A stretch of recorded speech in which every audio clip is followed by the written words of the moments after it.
Welcome to Family History Mysteries, a podcast that tells the stories uncovered through family history research, the unexpected stories of everyday people.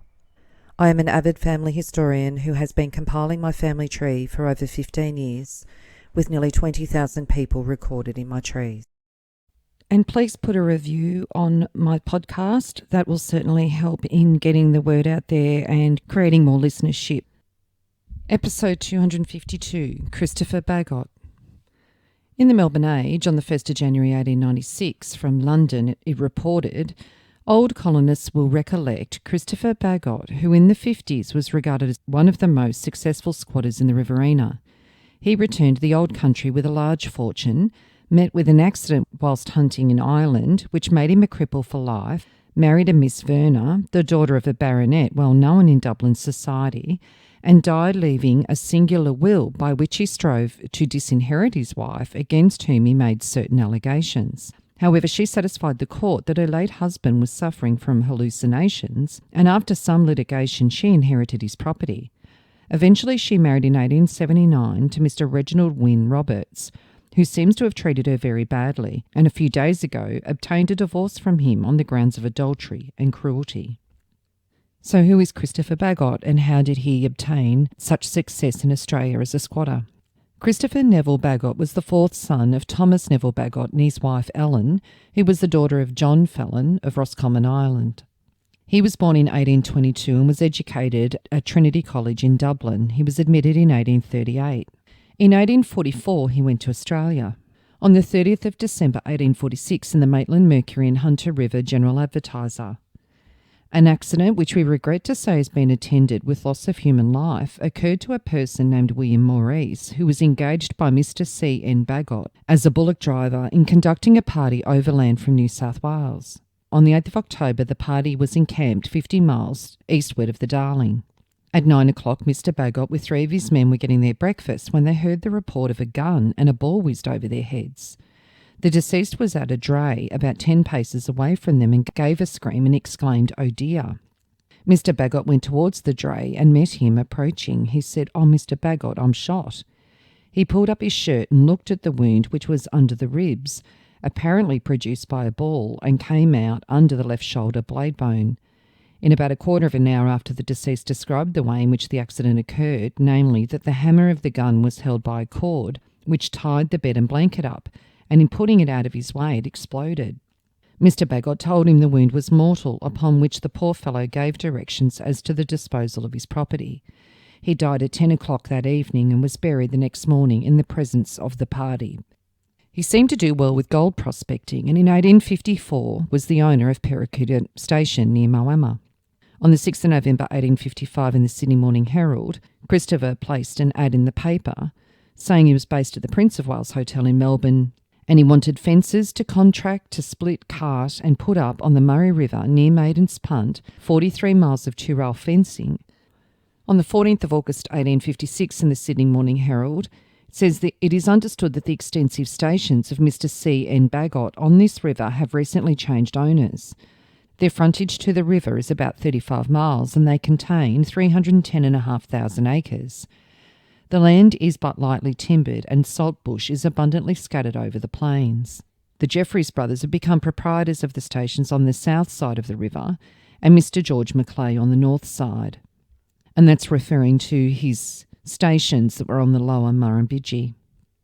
On the 4th of May 1935 in the Melbourne Argus, there was a recollection of the old Wood End diggings, and it mentions how Christopher Neville Bagot took possession of Belinda Vale near Lancefield, and he continued breeding the horses that were bred prior to his purchase. He owned a stud farm, and it says a well-known handicap of New Year's Day perpetuates the name of Bagot in turf history.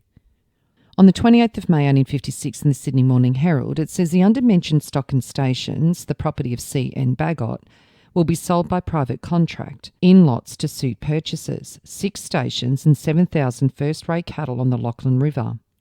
Erenbendary, Jollignong, which is also known as Ulambong, Bald Hills, Morwash Hill, Uabba and Contallo. All these stations adjoin each other and are situated on the north and south banks of the River Lachlan. They have a frontage of 35 miles and are permanently watered by creeks and lagoons and contain 345,000 acres of first-rate grazing country, consisting of open forest and extensive saltbush and mild plains of the most fattening description adapted to sheep and cattle. The improvements are in good order and comprise of overseers and men's huts and stockyards with lanes and swing gates. The whole of the above stations will be sold in one lot with 7,000 head average mixed cattle, or each station will be sold separately with or without stock, and are distant from Bathurst about 22 miles, 340 miles from Sydney and 340 miles from Bendigo and the Victoria Goldfields. Also 4 stations and 8,000 head of good cattle and 150 horses on the Murrumbidgee River. Benbeulah, Hillawa, Police Point, Eli Elwa and Ellen Elwa, Block B, situated on the north and south banks of the Murrumbidgee River, to which they have a frontage of 34 miles and contain 320,000 acres of very open forest and most extensive saltbush plains, famed for their fattening qualities and well adapted for cattle and sheep. The latter could be grazed in flocks of almost any number. 2 stations on the Murray River with 4,000 head of cattle and 10,000 full-grown sheep. Perikuta and Tatala adjoin and are situated on the north bank of the River Murray, to which they have a frontage of 19 miles, commencing about 9 miles below Maiden's Punt, and contains 110,000 acres of open forest and saltbush plains, all of the most fattening description and well adapted for both sheep and cattle. The improvements are very superior on these stations and consist of 2 homesteads built of brick, a superintendent's cottage and men's hut, a wool shed, tallying and stockyards, cultivation and 6 grass paddocks, and containing 5,000 acres and a good garden. Both stations are now being enclosed by a substantial post and rail fence, and when completed will form a paddock of 110,000 acres and will be the most extensive and perfect depot in New South Wales. These stations will be sold in one lot with 4,000 raised cattle of first-rate quality and 10,000 full-grown sheep, warranted free from every disease. The Adelaide steamers pass regularly during the season. All of the above stations are in New South Wales and are entitled to a 14-year lease. There are about 100 first-class saddle horses and 12 months' rations and all the necessary appendages on those stations. For further particulars, apply by letter to C.N. Bagot of the Prince of Wales Hotel, Melbourne. And on the 17th of April 1858 in the Yass Courier, it says the Murray Downs station with 6,000 head of cattle has been sold at £7 per head to C.N. Bagot Esquire. And in 1867, it still stated that he owned the Turringabby Run on Perikuta Road. He then returned to Ireland with the fortune, and he was nicknamed the Nugget. He was JP for Galway and Roscommon in 1863, and he married the beautiful Alice Emily Harriet Verner, daughter of Sir William Verner, on the 8th of August 1875. Alice was 30 years younger than Christopher. He was 48 and Alice 23 when they married. They had a son, William Hugh Neville Bagot, who was born on the 22nd of October 1875. Their son was born only 2 months after their marriage. When Christopher returned to Ireland, he purchased Castle Kelly in County Galway in the Encumbered Estates Court in 1863 and named it Oraine Castle. His purchase included the castle and 11,000 acres, for which he paid £105,000. Christopher died on the 23rd of May 1877. The disputed and bizarre circumstances of his marriage and family life are explored at length in press reports of a legal dispute about his will, which became one of the most celebrated and sensational of the 19th century probate cases. His will was the subject of lengthy litigation between his widow and his brothers. Alice challenged the will of Christopher, and she claimed that Christopher's siblings had exerted pressure on Christopher to change his will to disinherit his son. Alice succeeded in getting the will set aside, and a compromise was reached by which William was declared legitimate and financial provision made for him and for Alice, while Oraine estate passed to his eldest brother. Administration of his personal estate was granted on the 9th of August 1878, with effects under £18,000, and full probate was granted on the 12th of August 1880, with effects under £25,000. So the details of the case. The first one was in the New Orleans Daily Democrat in America on the 16th of June 1878. The Bagot will case, the audacity and success of the fair plaintiff. Terrible developments concerning high life in London, how the Miss Verners enjoyed themselves. From Dublin, the 23rd of May 1878. There was a new and sensational phase of an extraordinary case known as Bagot versus Bagot that was devoured by the scandal-loving public. This cause célèbre has been discussed with keen zest. Never did the most fertile imagination conceive of a greater variety of characters than has been paraded within the last 3 weeks before the probate court in Dublin, with Honorary Judge Warren in the chair. The plaintiff was Mrs. Bagot and the intervenient was William Hugh Neville Bagot. The affair is one of a contested will.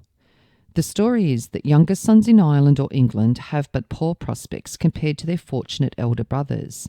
They are brought up in precisely the same manner, receive the same education, indulge in the same luxurious tastes, but in the end have nothing to support this. A rich marriage, or in former times a political preferment, were their only resources. Christopher Neville Bagot, the owner of the contested property, was a younger son of a respectable Irish family of the county of Galway. Instead of trusting his luck, he carried his portion of his bequests from his parents of £1,000 to Australia. He was 19 when he left Ireland, and he was 47 when he returned, the owner of many thousands. He purchased an estate or reign in his native county. At this time he appears to have intended his brother Bernard Bagot as his heir. On one hand, enough cannot be said of C.N. Bagot's character for intelligence, perseverance and industry. On the other, though, he was calculating, worldly and loose-principled. He played his part in London high life.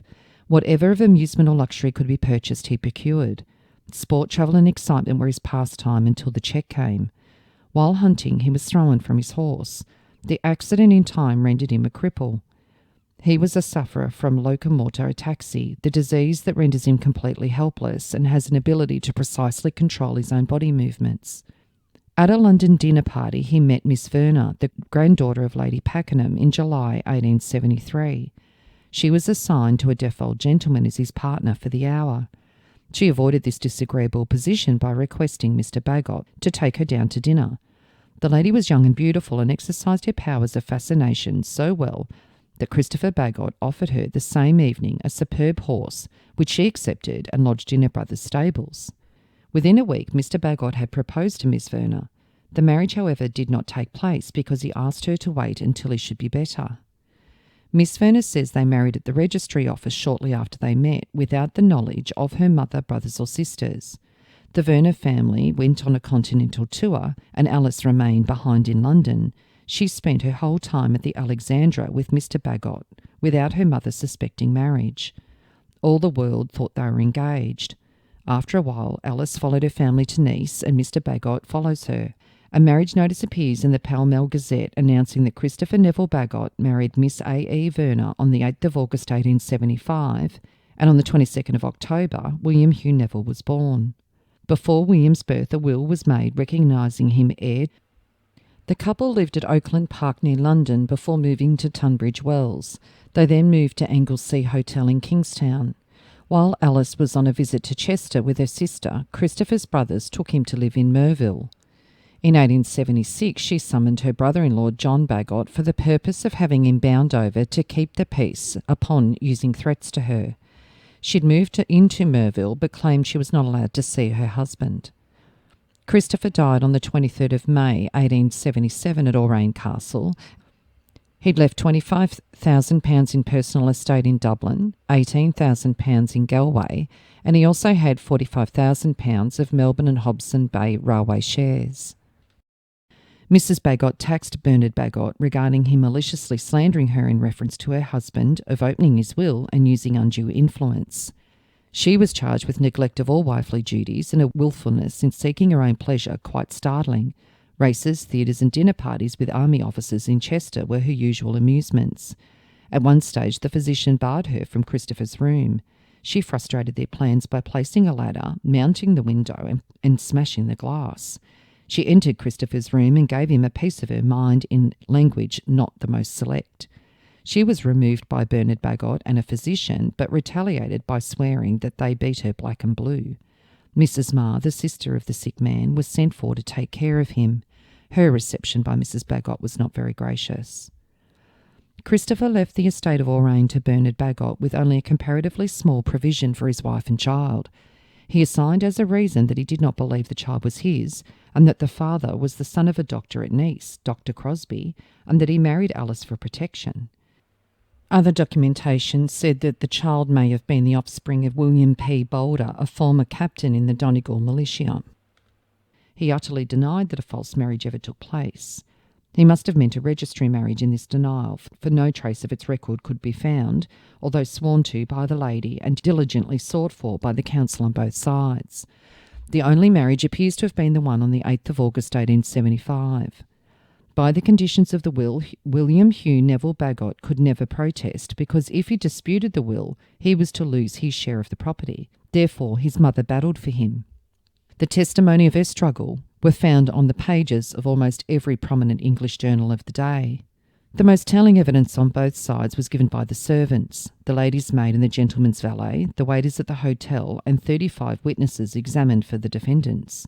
11 of these on oath were contradicted point blank by Mrs. Bagot, yet she acknowledged in an emergency she would lie. 17 physicians gave evidence for and against the physical capacity of Christopher Bagot to be the parent of the child. The doctors differed in their opinions, and their testimony proved nothing. The jury, contrary to expectation, gave a verdict in favour of Mrs. Bagot on the ground of an insane delusion on the part of her husband. When it was pronounced, she entered her carriage and was driven off amid uproarious applause from a crowd, wrought up alike by her grace and audacity. On the 21st of June 1878 in the Melbourne Age, it outlined the will case. An extraordinary will case is in course of trial in Dublin.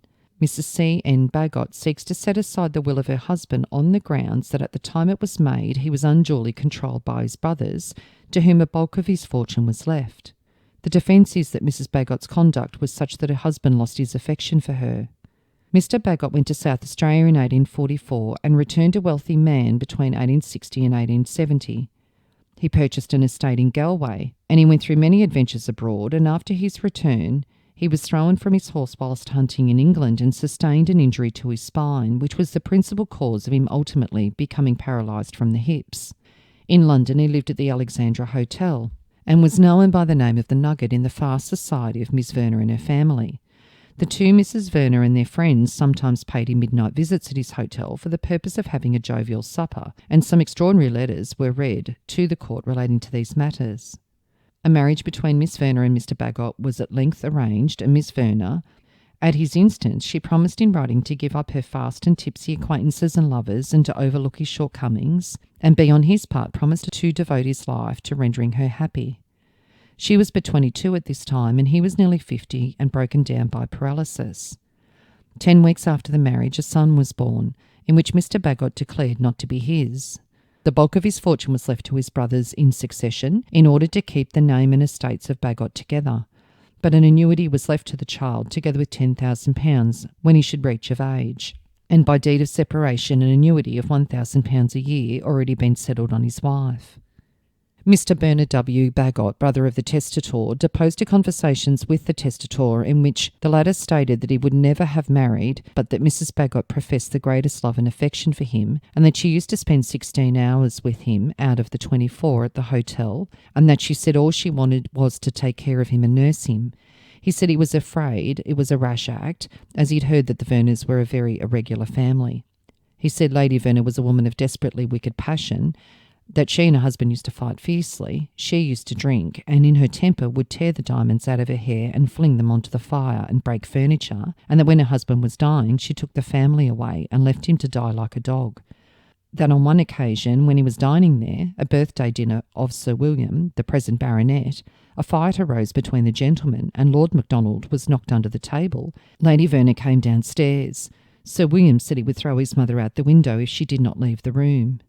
At Tunbridge Wells, also the testator complained that Miss Edith Verner was setting her sister, Mrs. Bagot, a very bad example, that they would spend their nights at improper places, going about town with improper companions, and that in London they were in the habit of frequenting the Barlington Arcade, where persons were in the habit of meeting to make assignations, and that on one occasion when Colonel Pakenham found them there and brought them home, Mrs. Bagot said that her bootmaker lived there. He told the witness also that she'd called the child a cuckoo. She subsequently changed the name to Boo Boo. They had a fight on their way to Brussels because she insisted on having her big dog in a carriage with her. He also complained to the witness about a bill that came to him for wines and spirits and other things sent to Easton Square at a time when she was living in his hotel from morning till night. She said that Billy, that is Sir William Verner, had purchased them. But at that time, Billy was in Australia. He further complained of having to pay a bill of £7,000 for 2.5 years' support of Lady Verner's daughter, whilst Lady Verner charged him £30 for staying 2 or 3 days in her house at Eaton Square while the family were absent, even though he paid the servants. On one occasion, she said, "There is a groaning in there, the old cripple. I wonder what he is left living for. I wish he was dead. I could poison him." On one occasion, he said, "That girl," meaning Miss Edith Verner, "is the blight of my happiness. I hope she will never darken my door again." He also said to Sir William, "You remember when we were at Nice and went over to Mentona and the girls went to a ball there and I could not get them away. They were playing with a lot of Italians and other foreigners and they came home with a parcel of drunken foreigners at 4 a.m. A new and important feature of the case is that Mr. Fry of Dublin, solicitor who acted for Mr. Bagot, admitted having framed a case for counsel to justify an application for judicial separation in which the testator required him to state that Mrs. Bagot, previous to the marriage, had been improperly intimate with him and her conduct was subsequently bad. But he said Mr. Bernard Bagot had a share in the preparation of the document and Mrs. Bagot's solicitor had not been communicated with when these proceedings commenced. Further evidence of an important nature in favour of the child is said to be forthcoming. The case will last a long time. And on the 24th of June 1878, in the Sydney Morning Herald, a remarkable will case. On the 25th of April, the will case of Bagot versus Bagot was opened in the Irish Court of Probate and is likely to last for 10 days, the documentary and other evidence being voluminous. Mrs. Alice Bagot challenges the will of her husband, Mr. Christopher Neville Bagot, who had large estates in west of Ireland and made an immense fortune in Australia, on grounds of unsoundness of mind and the fraud and undue influence of John Lyod Bagot, Bernard Bagot and Catherine Marr. Mrs. Bagot is the granddaughter of Mr. W. Verner, who for many years represented Armour in Parliament and had a £10,000 fortune of her own. He settled £1,000 on her by the will in dispute, to her child till he reaches the age of 21, the interest of 4.5%. He gives £200 a year until he's 14, £300 from 14 on, £10,000 from the age of 21 until he's 30, and then he's to have £10,000. With this, the plaintiff is not satisfied. Counsel stated that Miss Verner cajoled Mr. Bagot into a marriage by bringing a clergyman to the Alexandra Hotel at a late hour at night, and did so with an anxiety to procure the legitimacy of the child of another that she was bearing at the time. One letter written at this time ran thus: "My dear Neville, you must not attempt to come to church tomorrow morning, but stay at home to prepare yourself for our visitation in the evening. I don't know whether I'll be up early enough for Westminster myself, for what with the earliness of the hour, the smoke and champagne. I feel perfectly addled, and from the sounds which ascend, I should say our friends downstairs have been similarly affected. I write to wish you a happy Christmas so that you shall get it first thing on Christmas morning." Before the marriage, she signed a document prepared by Mr. Bagot promising to give up all of her past and acquaintances and be a nurse to him. This was in reference to the Bagot will case that was published in the Pall Mall Budget on the 18th of May. And it talks about the Bagot will case proceeding, and a note is referenced that's written by Christopher Bagot to his wife in pencil on the morning when the child was born, in which he said, "My darling, I hope you sleep well and that you are all right and in good health and spirits this morning, and that it has not been taken away during the night by the fairies, and that we shall see this prodigy in the flesh. They all say it was very fine and wonderful. You certainly got through your difficulties yesterday famously. I was dreadfully afraid and upset and wished I could have been with you. I must go and see you, and it is today, but how I shall ever get upstairs. Your ever darling Aurane. I miss you so much. Do get well soon." And then the Solicitor General said, "If this is his writing, is this his will?" And then there was an applause in court, the sympathy of the audience having apparently turned to the side of Mrs. Bagot. The defence contended Christopher Bagot was incapable of being a father. However, he recognised the child was his, he registered its birth, he invited friends to the house and chose a godfather for the child. He told the registrar that he was the father of the child and signed the registrar. If that statement were false, he exposed himself to penal servitude. The defence counsel said that by his weakness he was at the mercy of others and they played upon him. The provisions of the will ordered that the child was to be educated at Harrow and Cambridge or Oxford, and Mrs. Bagot was to reside at Aurane Castle. Those statements were showing a sane mind. The change in the dispositions of the testator had been affected by misrepresentation and fraud by a deep-laid plot of Bernard Bagot, his brother and sister. It would be proved in evidence that over and over again the testator spoke to all those about him of the boy, not only his pride in his child, but actually spoke of the handsome provision he was in a position to make for him. With all his revolting physical suffering, his wife never shrank from him.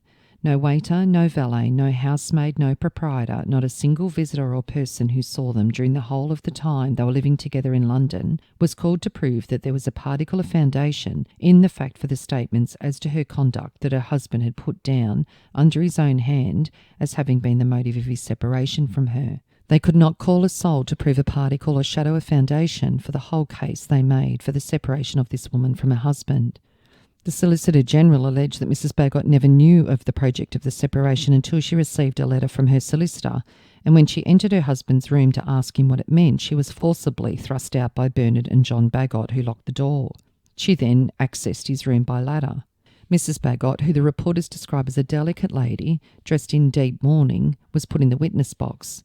She stated that she met Mr. Bagot at Lady Pakenham's, and soon after he proposed marriage to her. She consented to a private marriage with him that occurred in August 1874 in an office in London. When the marriage service was ready, placed a ring on her finger. She afterwards lived with him at Nice and Paris as his wife. One night, after taking too much drink, as was his habit, he became delirious and said there'd been no marriage at all. This alarmed her and she demanded a public marriage. He gave her £30 to procure a special licence, and they went to the Archbishop of Canterbury, and the marriage took place at night at the Alexandra Hotel in London. When his child was born, her husband himself registered the birth. She denied most positively that she'd neglected him or had any visitors whatsoever, nor had they had any quarrels until Bernard Bagot came to see them. She was never intimate with any person but Christopher Bagot, never behaved lightly as had been represented, and never left her husband to attend theatres. It was all utterly false. She said after the first marriage they had gone to the Alexandra Hotel and she stopped alone with Mr. Bagot till 2 a.m. and then returned to Eaton Square at her mother's house. The birth of the child was the result of that visit. A manservant to the testator said on one occasion he saw Bernard Bagot, while C.N. Bagot was in bed, open an envelope by means of steam and take out documents. He read over them several times and restored them to the envelope, fastening it with gum. The letters were read in which the testator spoke in praise of his wife. And on the 20th of May 1878 in the Pall Mall Gazette, in the Bagot case, Mr. Justice Warren commenced his charge at midday on Saturday, and had got but a short way in his review of the evidence when the court rose at 4:30. The chief point dwelt upon as to whether Christopher Bagot suffered under a delusion as to the child, which delusion must be to the extent of an insane delusion. He declared the presumption would be very strong that the child was his, and he declared it to be most improbable that any man would marry a woman in order to legitimise the offspring of another. He referred at length to the fact, a most important one, that just before the child was born, Mr. Bagot made a will in favour of the expected offspring as his own. It was also, he said, remarkable that litigation of the subsequent disinheriting will was expected, and counsel's opinion has been taken to the best way of providing against it being attacked, both by Mrs. Bagot and on the part of the child. The case prepared for counsel for that purpose was with Neville Bagot's consent, and he was undoubtedly a man of strong mind naturally, but it had all come through Bernard Bagot, who, there was no doubt, opened his brother's first will surreptitiously to discover its contents. The judge added that the charges against Mrs. Bagot of adultery at Chester and Kingstown had been entirely disproved. The verdict is not expected until a late hour on Monday afternoon. The trial has lasted 22 days. An article in 1879 showed the result of the unrest on the estate. The Bagot estates assaulting a bailiff. On Thursday, 15 prisoners were arrested at Arraine Castle in the county of Galway, charged with having assaulted a bailiff, even though protected by the police, and they are now lodged in Galway jail. The bailiff was collecting rents on the property, which has now gained celebrity, and which is the cause of the litigation in the case of Bagot versus Bagot. The tenants refused to pay rent on the grounds of not knowing the proper owner, and when it came to be demanded, about 30 of the tenants set on the bailiff and gave him an unmerciful beating. 15 are in jail, 10 men and 5 women, and about 15 or 16 others who took a less active part have been admitted out on bail. Alice then married Major Reginald Wynne Roberts on the 30th of October 1879. They lived in both London and on the Churchill estate in the northwest of County Armagh in Ulster. In the early 1860s, they moved to Cork Abbey, a Wingfield estate, also in Ulster. They had 2 sons and 2 daughters, and they divorced in 1895. Reginald used threatening language and extorted money from her and committed adultery with a woman named Rosa. On the 22nd of October 1880 in the Echuca Riverina Herald, end of the Bagot will case. The case of Bagot versus Bagot, which occupied the attention of the public so long, was brought to a close on the 2nd of August on a motion at the probate office in Dublin. Mr. James Murphy, on behalf of the defendants, Bernard William Bagot, brother of the deceased and executor of his will, and Joseph Arthur Holmes, the co-executor, applied for an order pursuant to 3 several consents that the issues of fact to be tried in the Queen's Bench Division by a special jury of the City of Dublin be discharged, and that the defence and other pleadings filed by the plaintiff Alice Emily Roberts, widow of the testator, to try the validity of the will, dated the 7th of September 1876, of the late Christopher Neville Bagot, her husband, be withdrawn, and that the defendants as executors be at liberty to obtain probate of the will in the common form.